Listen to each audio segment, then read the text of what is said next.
sudah dipaparkan tadi. Saya ingin menjemput beberapa butir dari paparan Pak Anies.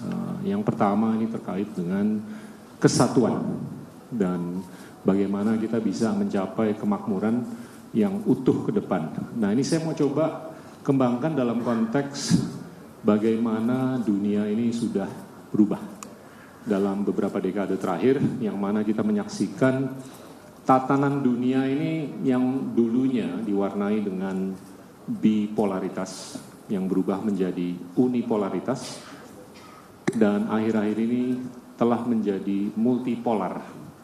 Nah, salah satu ironi dalam konteks multipolaritas adalah bagaimana multilateralisasi ini nggak jalan.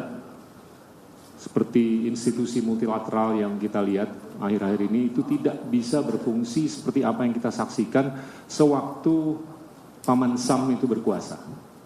Ini dikarenakan revisionisme yang dikembangkan oleh negara-negara besar yang baru, termasuk Tiongkok dan BRICS dan negara-negara kekuatan tengah, anggaplah Indonesia, Turki, Meksiko, Nigeria, dan lain-lain.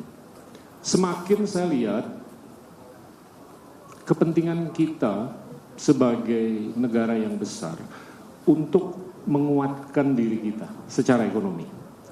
Nah, beranjak dari itu, saya sering mendengar janji politik dari banyak sekali calon presiden, bukan hanya di Indonesia, tapi di mancanegara. Dan janji politik seorang calon presiden itu sangat kental dengan kemudahan yang akan diberikan ke rakyat. Terkait dengan apakah itu pendidikan, kesehatan, makanan, apapun lah. Tapi yang jarang sekali kita dengar, dan ini mudah-mudahan mewakili pulsa dari pengusaha yang ada di Indonesia, adalah bagaimana untuk mendanai kemudahan-kemudahan tersebut yang akan diberikan ke rakyat atau masyarakat luas. Nah, dana atau pendanaan tersebut ini sangat nyambung dengan ruang fiskal negara. Kalau kita lihat, Indonesia ini dihantam oleh COVID-19 selama 2,5 tahun, namun setelah itu kita sudah bisa melakukan renormalisasi ruang fiskal. Tapi kalau secara empiris kita lihat, rasio pendapatan pajak terhadap PDB kita ini masih kurang, masih di bawah 10%. Nah, kalau dibandingkan dengan negara-negara OECD yang ada di level di atas 30%, saya penasaran bagaimana Bapak sebagai presiden nanti akan bisa meningkatkan angka atau rasio tersebut dari di bawah 10% menjadi angka yang jauh lebih besar agar janji-janji politik Bapak itu lebih sangat bisa dipenuhi. Silakan.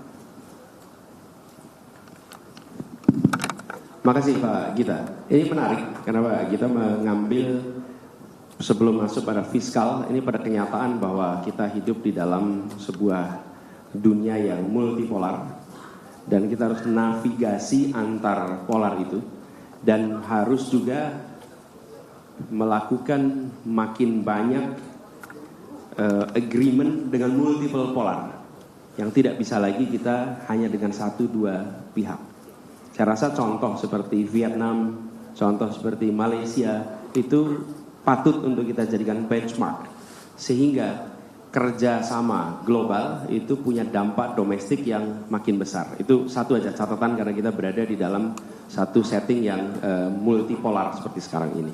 Tapi juga yang tidak kalah penting Pak Gita dari itu, merumuskan secara jelas our national interest with the world. Karena tanpa kita merumuskan our national interest with the world, we will be entertaining their interest and forgetting our own interest. Dan itu yang kemudian harus kita pegang. Lalu ke pertanyaan tadi soal fiskal. Ruang fiskal kita ini memang terbatas. Dan Pak Gita tadi sampaikan tax ratio kita di bawah 10%. Ini harus kita tingkatkan. Saya melihat ada beberapa hal yang perlu kita kerjakan. Satu adalah harmonisasi peran pemerintah dan swasta. Ini harus kolaboratif.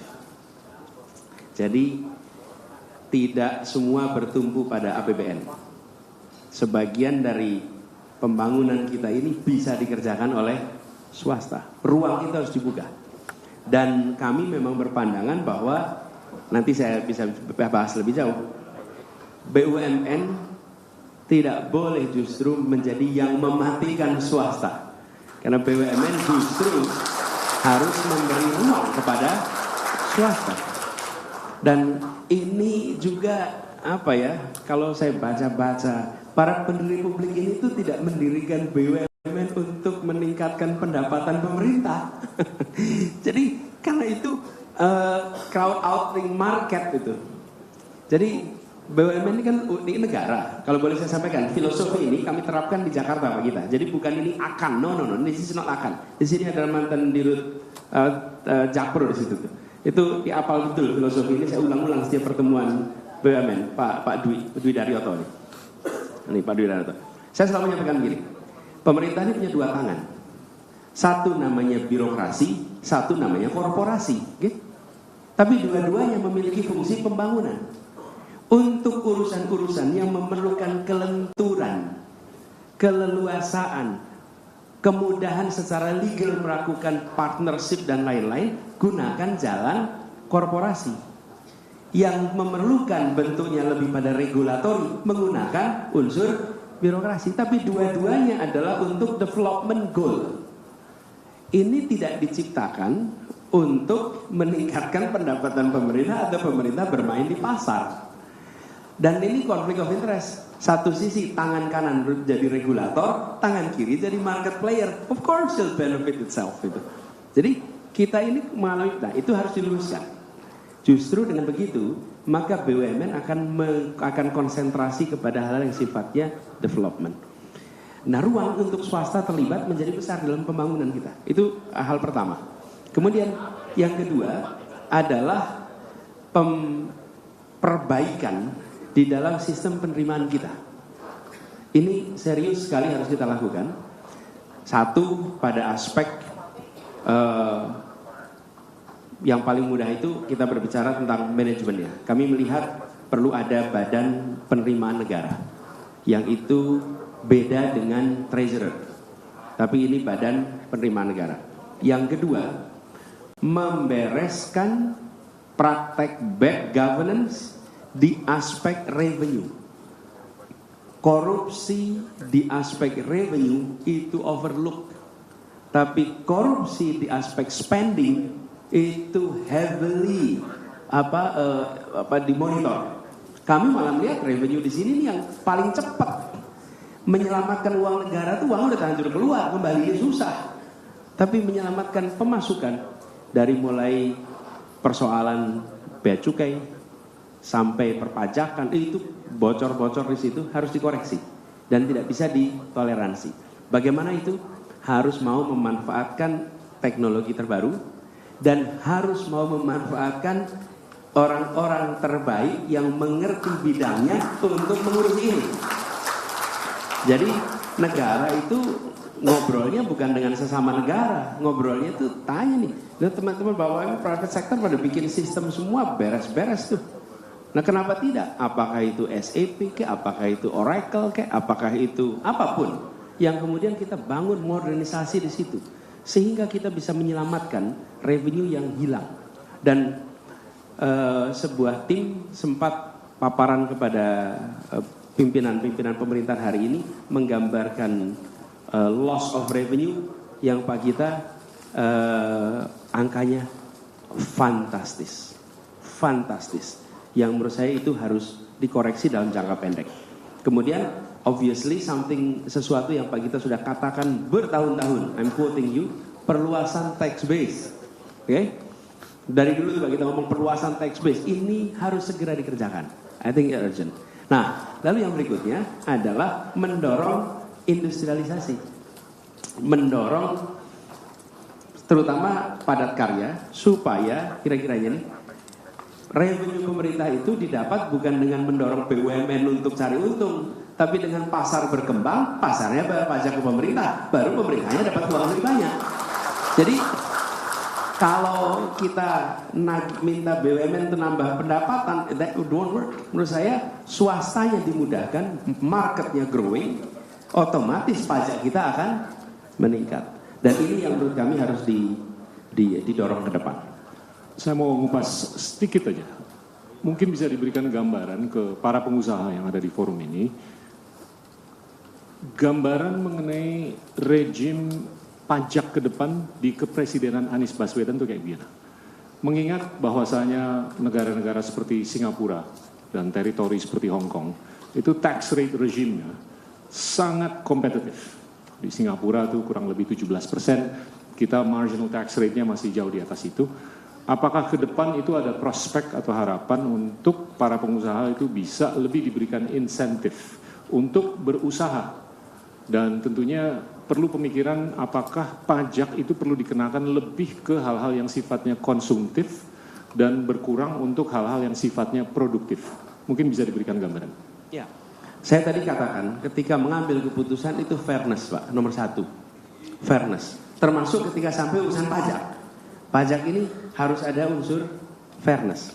Nah, kita berada di dalam situasi tidak bisa mengambil keputusan semata-mata hanya karena pertimbangan domestik saja. Karena kita berhadapan dengan dunia global, di mana keputusan pajak kita di sini itu berdampak kepada lokasi investasi, pada relokasi industri, dan faktor-faktor itu tidak bisa dihilangkan. Dan itu dinamis. Ketika di region kita terjadi perubahan struktur pajak, tidak bisa Indonesia itu diam saja. Kita harus merespon itu. Tapi prinsip yang kami pegang adalah, ini yang berapa kali kami sampaikan, kami berharap pajak itu menjadi mekanisme untuk membesarkan yang kecil tanpa mengecilkan yang besar. Jadi itu nomor 1. Dan kita berkeinginan pendekatan yang dibuat itu kolaboratif. Jadi bicara dengan relevant stakeholders. Kami lebih cenderung tentu pada aktivitas-aktivitas sosial itu dikurangi beban pajaknya. Justru mereka harus dibebaskan. Bayangkan YPAC ngurusin anak-anak cacat itu harus bayar PBB puluhan juta per tahun. Sekolah, pendidikan, rumah para sejarawan di Jakarta, seluruh kegiatan itu sudah kita nolkan. Jadi mereka terkena pembebasan. Tapi di sisi lain, aktivitas produktif dikenai pajak yang harus proporsional sehingga tidak menjadi disinsentif untuk produktif. Lalu kegiatan konsumtif, apalagi konsumtif yang sifatnya mewah, di situ menjadi pajak yang lebih tinggi. Jadi prinsipnya fairness. Jadi bukan hanya pajak itu untuk meningkatkan pendapatan, tapi pajak itu untuk memberikan insentif disinsentif bagi orang rasional dalam bertindak. Ini kalau dalam ilmunya disebut neo-institutionalism. Artinya perilaku itu dibentuk oleh insentif dan disinsentif. Ketika disiapkan sebuah struktur perpajakan, dia akan membentuk perilaku. Nah, perilaku yang kita inginkan adalah perilaku yang meningkatkan produktivitas. Jadi pajak pun disusun dengan prinsip seperti itu. Begitu, Pak. Baik, terima kasih Pak Anies. Ini yang kedua, ini terkait dengan teman-teman pengusaha juga yang kaya dengan ide, tapi seringkali mereka kurang fulusnya. Nah, saya mau kembangkan ini dalam konteks keterbatasan fulus atau modal. Kalau kita lihat rasio perbankan terhadap PDB kita, rasio pasar modal terhadap PDB kita, rasio uang beredar terhadap PDB kita, itu masing-masing di bawah 50%. Sedangkan negara-negara maju, anggaplah Singapura, itu jauh di atas 100%. Nah, saya melihat ini ada keniscayaan untuk mencari modal, mau nggak mau, dari luar. Ini yang seringkali disebut penanaman modal asing. Nah, kalau kita lihat penanaman modal asing di negara-negara besar di Asia Tenggara, itu masih minim sekali. Ukuran per orang per tahunnya untuk negara-negara seperti Indonesia, Filipina, Malaysia, Thailand, dan Vietnam itu berkisar antara 100 sampai 400 dolar per orang per tahun. Sedangkan Singapura itu 19.000 dolar. Nah, itu kalau menurut saya berkorelasi dengan tingkat kepercayaan orang terhadap sistem yang ada di Singapura. Nah, saya penasaran pandangan Bapak nanti kalau diberikan kesempatan untuk menjadi presiden. Bagaimana kita bisa meningkatkan FDI atau penanaman modal asing ke angka yang semestinya itu jauh lebih besar daripada yang sekarang. Per tahunnya ini kurang lebih 28 sampai 30 miliar, itu kurang lebih 100 dolar per orang per tahun. Saya melihat Indonesia ini kalau mau menempatkan diri sebagai ekonomi terbesar nomor 4 di dunia dan sangat bisa memenuhi apapun yang tadi sudah diaspirasikan oleh Apindo terkait dengan beberapa hal, termasuk level playing field, keberlanjutan, ESG, dan lain-lain. Ini ujung-ujungnya kita perlu modal. Nah, ini bagaimana menurut Bapak sebagai nanti Presiden bisa mendatangkan modal dengan jumlah yang jauh lebih berarti daripada apa yang kita alami selama ini? Ya, kita membutuhkan investasi, baik itu foreign direct investment maupun surat utang, saham, obligasi, dan lain-lain. Jadi dua ini kita harus dorong kalau kita mau mengejar pertumbuhan ekonomi di atas 5,5 sampai 6,5%. Kira-kira arah ke sana. Nah, ini kita berhadapan dengan kenyataan bahwa investor asing itu paham kondisi kita. Jadi kita nggak bisa bohong soal ini. Apa sih? Misalnya inkonsistensi kebijakan, birokrasi yang jelimet. Itu nggak bisa kita presentasi dan bilang, oh our bureaucracy is working well. No. Mereka punya informasi yang lengkap. Kemudian kekakuan dan irregularitas antara pusat, provinsi, daerah. Kemudian praktek korupsi, faktanya masih terjadi kok. Kemudian kita bicara tentang infrastruktur pendukung yang masih lemah. Jadi saya rasa kita harus mulai dengan mengakui kita punya masalah. Lalu kita akan melakukan koreksinya. Jangan ditutup-tutupi. Karena yang mau kita bangun dengan investor itu bukan peningkatan investasinya. Yang mau kita bangun itu trust level. Let's remember, trust level. Indonesia harus mengembalikan trust level pada dunia. Bukan semata-mata investasi. Nah, ini artinya apa? Kami melihat ada beberapa strategi yang kita ingin lakukan, Pak Gita. Ya, pertama benchmarking. Kita tidak beroperasi sendirian. Kita harus benchmarking. Kemana? Bisa di dalam region kita, bisa yang setara di region lain. Apakah itu Amerika Latin? Apakah itu Eropa Timur? Tapi kita bisa lakukan benchmarking tentang itu. Yang kedua, ini tidak menciptakan iklim kepastian hukum. Ini sudah tidak ada. Unconditional. Karena ini soal trust.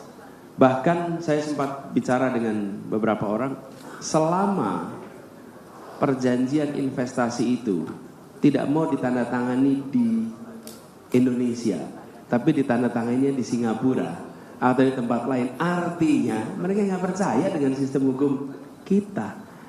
You're private equity investor, tahu persis apa yang terjadi di situ. Kemudian konsistensi regulasi yang dibutuhkan dan keseriusan di dalam memberantas korupsi. Bagaimana kita berharap investor masuk kalau indeks persepsi korupsi kita itu menurun?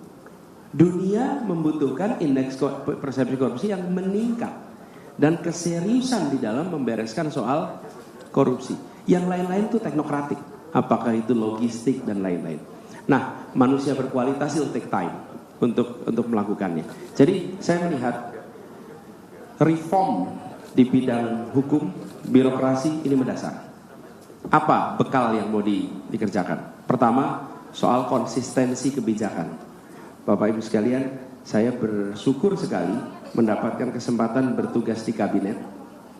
Lalu sesudah itu saya kesempatan bertugas sebagai kepala daerah di provinsi. Yang provinsinya sekaligus juga kabupaten kota, Pak. Di situ saya merasakan benar bahwa kita ini tidak memiliki national guideline almost on every issue, Pak Gita. Almost on every issue. Kita bicara perizinan. Bagaimana provinsi itu bergerak sendirian. Kalau Bapak Ibu menemukan provinsi melakukan reformasi perizinan menjadi cepat dan lain, itu bukan karena national direction, tapi karena gubernurnya mau melakukan reformasi. Kalau ada wilayah yang mau mengurusi ibu hamil, kesehatan ibu hamil, maka itu adalah wali kotanya, bupatinya peduli pada ibu hamil, bukan karena ada national direction. Nah, saya melihat di dalam urusan kepastian itu tidak bisa kita hanya buat komitmen di level pusat, tapi harus diturunkan sampai ke daerah dan ada national guideline-nya. Lalu mengenai konsistensi aturan di kita di level nasional, memang harus kita berencana membuat semacam clearing house atas aturan-aturan yang inkonsisten. Dengan siapa membuat clearing house-nya? Jangan dikerjakan sendirian. Undang pelaku usaha menunjukkan di mana inkonsistensi itu terjadi. Karena yang paling tahu inkonsistensi itu pelaku. Mereka yang merasakan. Jadi kalau tidak ada pelaku akan sulit itu. Dan kadang-kadang chicken and egg problem yang dirasakan oleh pelaku di lapangan. Kira-kira itu Pak Gita. Jadi kami melihat bereskan soal kepastian hukum, lakukan reformasi birokrasi dengan serius, kemudian kirimkan pesan serius soal penanganan korupsi. Yang berikutnya itu perlu waktu untuk ditangani, tapi bila dikerjakan akan beres. Misalnya SDM, logistik, itu nggak bisa cepat. Tapi kalau yang 3 tadi itu bisa dikerjakan relatively cepat. Kami sepakat, dan bahkan Apindo itu sangat sepakat, itu dijadikan butir pertama terkait dengan kepastian hukum. Saya percaya bahwa kepastian hukum ini kunci untuk bisa meningkatkan pengalihan atau penanaman modal dari luar. Kalau boleh saya nambahin sedikit Pak Gita. Silakan. Jadi gini Bapak sekalian, kepastian hukum itu it start from the very top Pak. Gak bisa start dari tengah Pak. Gak bisa. Karena kalau dari the very top itu ada komitmen untuk memberikan kepastian hukum, memberikan predictability, maka menular itu ke bawah. Tapi kalau dari puncak tidak ada pesan soal kepastian hukum itu, sulit sekali di tengah itu menjalankannya. Jadi menurut saya ini yang harus kita kerjakan. Paham, terima kasih. Saya akan bertanya satu lagi sebelum saya buka ke floor. Ini udah banyak yang ngantri mau nanya. Tadi Pak Anies beberapa kali menggunakan kata produktivitas. Kalau saya lihat di Indonesia ini produktivitas marginal kita ini masih bisa dianggap minim. Kapasitas setiap orang di Indonesia itu untuk memproduksi barang dan jasa per tahun itu kurang lebih $25.000. Dibandingkan Singapura itu $200.000. Ujung-ujungnya kita nih harus bisa bersaing. Kita hanya bisa bersaing kalau kita bisa meningkatkan produktivitas marginal kita. Nah, pandangan Bapak gimana untuk jarum ini bisa digerakkan dari angka $25.000 per orang per tahun untuk barang dan jasa ke angka yang lebih besar lagi, agar kita bukan hanya bisa bersaing, tapi kita juga bisa menyambut kemakmuran yang kita nantikan. Silakan. Semua yang bersifat peningkatan kompetensi, skills itu related sekali dengan kualitas manusia kita. Dan kualitas manusia itu awalnya satu kesehatan, yang kedua adalah education and training. Ini kunci. Nah, kami melihat intervensi di sini harus dikerjakan agak awal. Kami merasa harus melibatkan private sector, non-government institutions di dalam meningkatkan kompetensi, skill dari sumber daya manusia kita. Karena nggak bisa dikerjakan oleh pemerintah sendiri. Lewat apa? Insentif pajak. Bila perusahaan-perusahaan memilih untuk melakukan training, upgrading atas skills yang dimiliki oleh tenaga kerjanya dan secara serius, kita perlu melakukan bisa asosiasi, bisa dari pemerintah, semacam akreditasi. Lalu itu menjadi bagian dari peningkatan kualitas workforce kita. Ini saya lihat ada Pak Helmi di sini. Saya ingat dulu ketika di Paramadina di Medco itu ada satu unit khusus untuk training yang menggunakan satu lantai.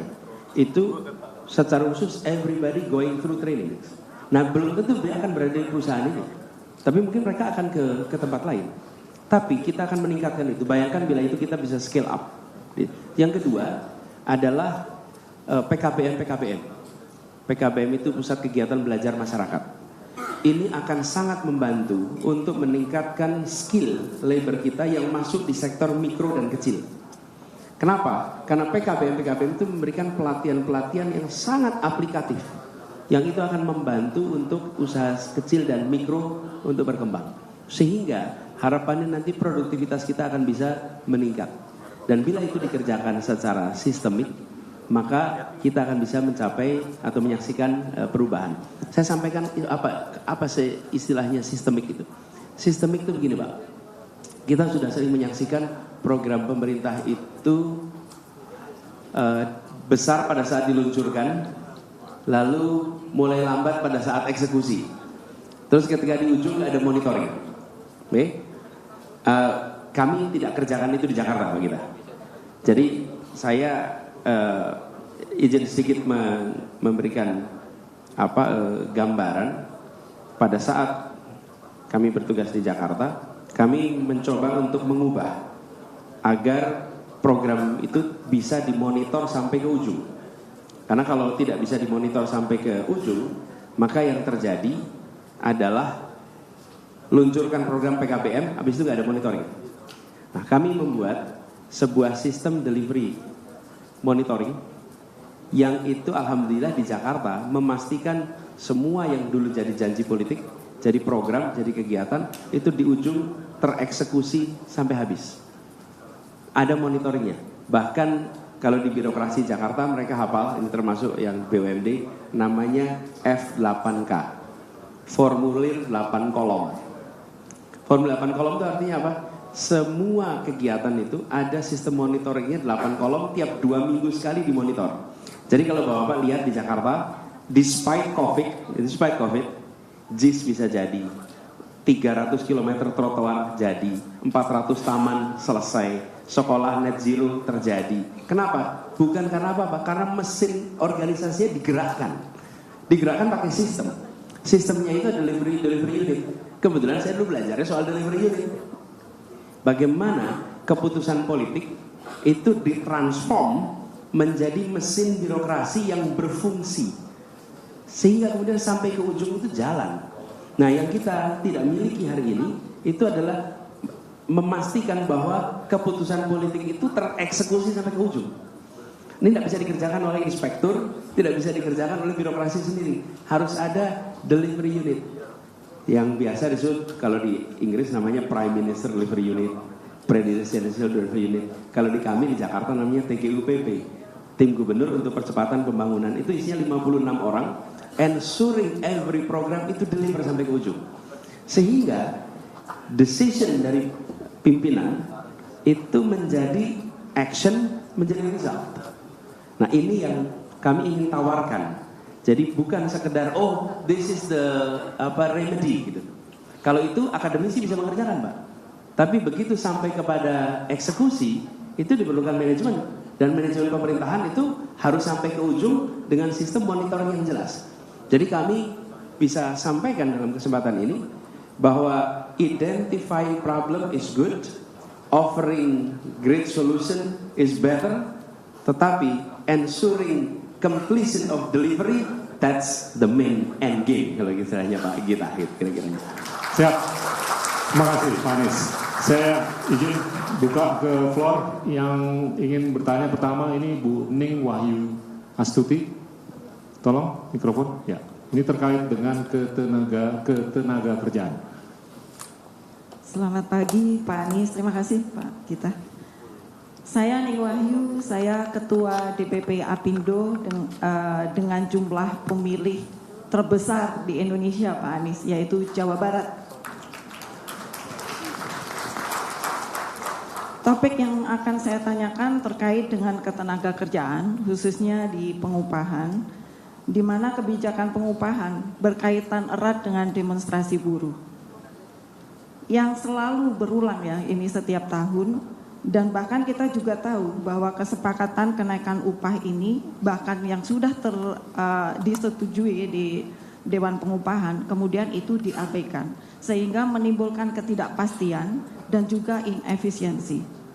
Serta tidak jarang pula bahkan terjadi kerusakan sarana dan prasarana umum yang kemudian memberikan implikasi besar terhadap persepsi para investor tentang iklim berusaha di Indonesia yang dianggap kurang kondusif. Bahkan lebih jauh menyebabkan beban usaha berlebih bagi investasi atau investor yang sudah ada di Indonesia. Saya ingin tahu bagaimana Bapak menyikapi hal tersebut. Terima kasih.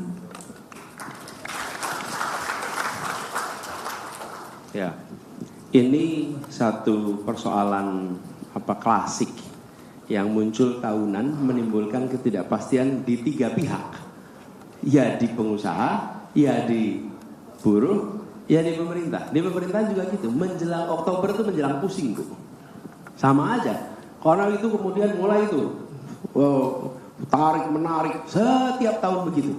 Saya sempat mikir, kenapa sih kita tidak membuat sesuatu yang lebih predictable, yang membuat antar tahun itu kita tidak usah tarik-menarik seperti ini terus-menerus. Dan kalau sudah begitu, nanti ujungnya zero sum gitu. Bukan sekedar mencari kompromi. Nah, saya melihat kita perlu mengubah ini. Kita perlu duduk bersama, menyepakati formula bersama untuk periode multi-years. Sehingga kita tidak perlu setiap tahun kita punya ketegangan. Tentu ini tidak sederhana. Tapi menurut kami, bila ini disusun dengan fairness nih, kita akan bisa kerjakan. Harus ngobrol bareng-bareng. Dan kami di Jakarta pernah dituntut sama Apindo nih soal UMP. Ya, itu sama Apindo nih soal UMP. Tapi ini yang mau saya sampaikan juga. Ini mau ada di sini, saya ceritakan gitu. Saya cerita. Jadi Pak Gita, saya ingin tunjukkan sebentar nih. Boleh dipasang ya slide-nya, supaya saya bisa tunjukkan.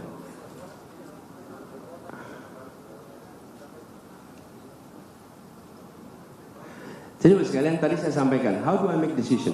Nomor satu, fairness. Kenapa? Any business deal yang nggak fair itu nggak akan sustainable. Betul nggak? Any business deal. If you want to have a sustainable business deal, make sure ada fairness di situ. Ini saya beri gambaran ilustrasi. Oh, no. Yang dari sini Pak, dari iPad saya. Ini dia. Bapak sekalian, ini adalah UMP di Jakarta dari mulai tahun 2004 sampai tahun 2022 yang berdasarkan regulasi. Bapak Ibu coba lihat di kolom kenaikan UMP. Ini kenaikan UMP itu dari 6,3%, 6%, 15%, bahkan pernah naik 43% tahun 2013. Saya belum gubernur ya Bapak Ibu sekalian. Jadi pernah naik 43% tuh. Saya belum gubernur di sini ya. Jadi don't blame me on this, right? This is historical data, right? History cannot lie. Gitu. Promise you can be live gitu Pak ya. Nah, di sini saya perhatikan di ketika formulanya berubah menjadi PP 78 tahun 2015. Itu rata-rata kenaikan UMP itu sekitar 8%. Itu rata-rata. Dan angkanya kelihatan di situ. Rata-rata. Kemudian terjadi COVID, bang. Ketika terjadi COVID, obviously we're going down. Dan di situ kami Jakarta satu-satunya menerapkan K-curve policy soal labor ini. Apa itu K-curve? Sektor yang terdampak negatif, maka UMP-nya tidak perlu naik, bahkan bisa dibicarakan dengan buruh. Tapi sektor yang terdampak positif harus berbagi dong dengan buruhnya. Lah itu pabrik masker dan lain-lain itu booming di masa itu. Nggak fair kalau dia bilang kami juga ngadepin COVID. Karena itu Jakarta satu-satunya menerapkan K-curve. Fairness ini. This is principle. Mungkin tidak sesuai regulasi, tapi dalam prinsip dan keputusan regulasi nomor 4 kok. Nomor 1 fairness, nomor 2 public interest, nomor 3 common sense, data. Nah itu pada saat itu kita UMP disepakati 3,3% kenaikannya 2021. 2022 the economy is growing. Regulasinya berubah. Dalam regulasi yang baru UMP di Jakarta naiknya 0,8%. How can you explain this to common sense, bukan to labor? Gimana kita menjelaskannya pada akal sehat? Bahwa di saat ekonomi kita sudah lebih baik dibandingkan tahun 2021, di tahun 2022 regulasinya berubah, UMP-nya naiknya menjadi 0,8%. Padahal inflasinya saja 1,1%. Pertumbuhannya saja sekitar 4% di Jakarta. Inilah sebabnya kenapa saya katakan this is not fair. Regulasinya yang gak fair. Dan kalau Bapak Ibu jadi pengusaha memberikan upah pada labor dengan situasi begini, ya ini namanya creating instability. Kenapa? Karena unfairness. Bayangkan tahun sebelumnya aja ketika COVID berat, naik 3%. Sudah kondisi lebih baik, malah naiknya 0,8%. Di situ saya sebagai pemimpin di Jakarta, saya bilang sama Ibu Menteri, Bu Menteri, kalau memang harus 0,8, yang tanda tangan keputusan Ibu saja. Jangan saya. Karena kalau saya harus ambil keputusan, saya akan mengambil keputusan berdasarkan 4 prinsip tadi. Fairness, public interest. Fairness nih, prinsip common sense. Yang kedua, public interest. Begitu ini dikerjakan, ini namanya recipe for massive demonstration. This is an invitation, open call. Yang ketiga adalah data, common sense. Nah, apa yang kemudian terjadi? Ini yang kami kerjakan. Lalu kita menggunakan dasar Jakarta sebagai daerah khusus ibu kota yang punya kewenangan mengelola bidang perekonomian, itu kami jadikan sebagai dasar hukum.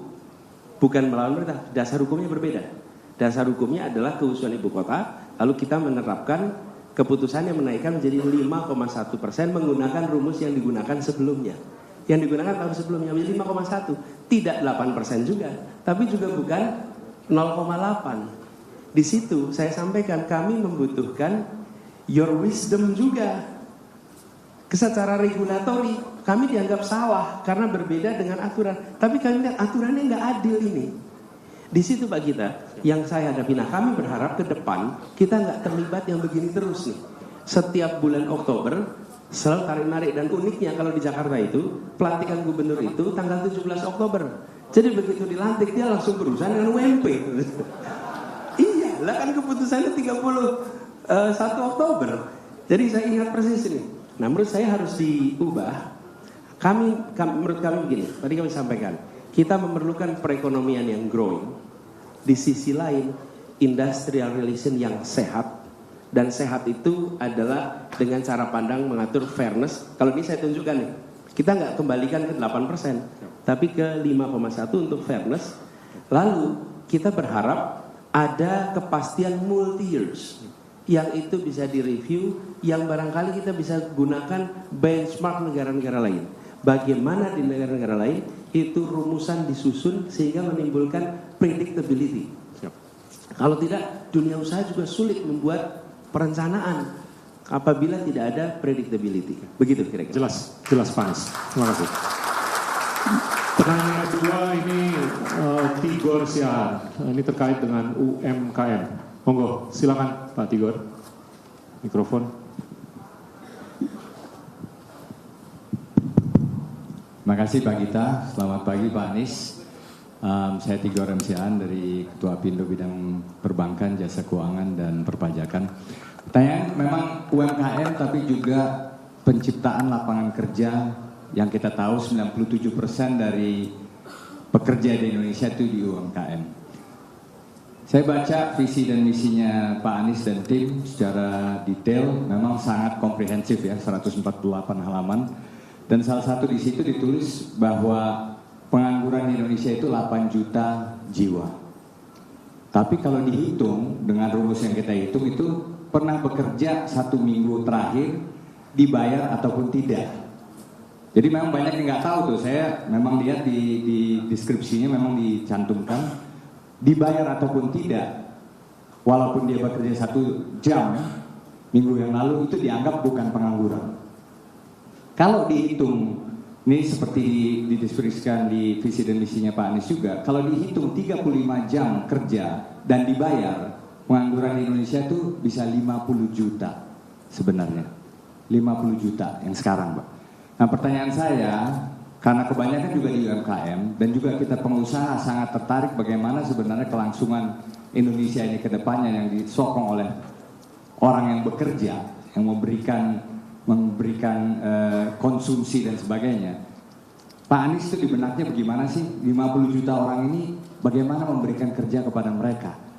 Dan apakah kerjaannya itu ada di Indonesia ini? Mungkin itu dari kami. Makasih Pak Anies. Pak Tigor, terima kasih. Jadi usaha mikro kecil ini menghadapi arena pertandingan yang nggak equal. Dan menurut saya kita yang dikerjakan oleh pemerintah adalah bagaimana menciptakan equal level playing field kira-kira untuk mereka.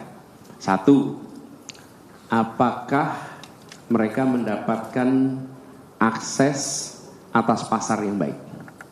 Kalau belum, maka negara membantu menciptakan. Saya beri contoh guys sekalian. Ini kami kerjakan di Jakarta. Yang kita lakukan adalah membuat katalog lokal. Sehingga pengadaan barang dan jasa di Jakarta itu bisa diikuti oleh pelaku ekonomi mikro kecil. Caranya mereka di training, lalu mereka mendapatkan izin usaha, punya NPWP, lalu mereka bisa menjadi supplier kita. Sebelumnya mereka bekerja, misalnya makanan nih, mereka bekerja, lalu mereka mengirim kepada bakery terkenal, nanti bakery terkenalnya yang submit kepada kita. Ini Bapak Ibu di sini biasanya ada nama bakery terkenal, tapi bakery terkenal dapat dari mana? Dari UMKM. Kenapa? Yang marginnya paling gede siapa kira-kira? Ya bakery-nya itu. Nah sekarang diubah. Mereka punya NPWP, punya izin usaha langsung ke kita. Kitanya buat katalog lokal. Mendadak mereka ketemu pasar baru yang gede sekali.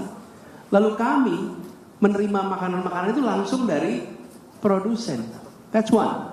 Government is able to create market. Dan pemerintah harus menciptakan market itu untuk ekonomi, pelaku ekonomi kecil, mikro. Kalau tidak ada keberpihakan itu, kalah mereka. Kalah. Nah itu satu. Dan kami di Jakarta melakukan itu, apa yang terjadi? Masif sekali. Contoh, usaha mikro kecil lewat program Jakpreneur namanya, itu meningkat drastis dari sekitar 50-an ribu menjadi 280 ribu pelaku within 2 years. Kenapa? Karena kita memberikan kemudahan memberikan IUMK, izin usaha mikro kecil, dan NPWP. Bahkan ini bagi kita, itu satu ya. Yang kedua, pasar non pemerintah. Pasar non pemerintah ini siapa sih? Ya, market overall, online market Pak.